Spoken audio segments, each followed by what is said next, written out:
আমরা যখনই বিবর্তনের কথা বলি বেশিরভাগ লোকই ডারউইনের থিওরির কথা বলে। আর চার্লস ডারউইন সমুদ্র ভ্রমণ করেছিলেন বিগল নামে একটি জাহাজে, আর তিনি গ্যালাপাগোস নামে একটি দ্বীপে গিয়েছিলেন। সেখানে অনেক পাখিকে খুঁটে খেতে দেখে লক্ষ্য করলেন যে পাখিগুলো ঠোঁট লম্বা। তখনই প্রাকৃতিক নির্বাচনের কথা ভাবলেন। তবে ডারউইন থমাস থমটন নামে এক বন্ধুকে চিঠি লিখেছিলেন, এটা 19 শতকের কথা। তিনি লিখেছিলেন, এই প্রাকৃতিক নির্বাচনের পক্ষে কোনো প্রমাণ আমার হাতে নেই, কিন্তু এই থিওরিটা থাকলে আমি প্রজনন তত্ত্ব আর আরো অনেক কিছুর ব্যাখ্যা করে দেখাতে পারবো।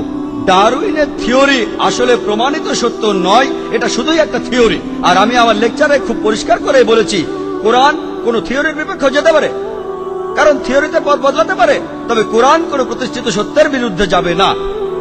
আর স্কুলে থাকতে আমাদের শেখানো হয়েছে ডারউইনের থিওরি একটা বৈজ্ঞানিক সত্যি, এটা ঠিক নয়। এই থিওরির পক্ষে কোনো প্রমাণ নেই, এখানে অনেক ফাঁক আছে। আর কেউ কেউ তাদের বন্ধু বা সহকর্মীদের সাথে ঠাট্টা করে একথাও বলে, তুমি যদি ডারউইনের সময় পৃথিবীতে থাকতে তাহলে তার থিওরিটা প্রমাণ হয়ে যেত। আসলে বলা হচ্ছে তাকে দেখতে বাদরের মতো। ডারউইনের থিওরিতে অনেক ফাঁক আছে।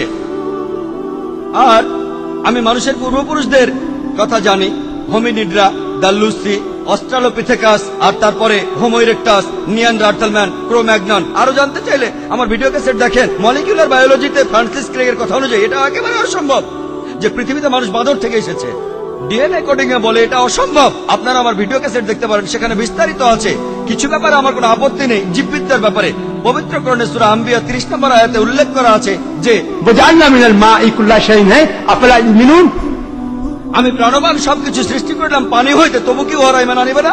আজকে আমরা জানি যে পৃথিবীর সব প্রাণী তাদের প্রাথমিক উপাদানে কোষের মধ্যে থাকে সাইটোপ্লাজম, আর এর 90% হলো পানি। পৃথিবীর সব ধরনের প্রাণীর শরীরে 50 থেকে 90% পানি থাকে।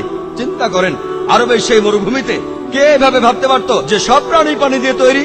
কোরআনের কথা বলেছে 1400 বছর আগে। আর তারপর ধন্যবাদ ডাক্তার নায়েক।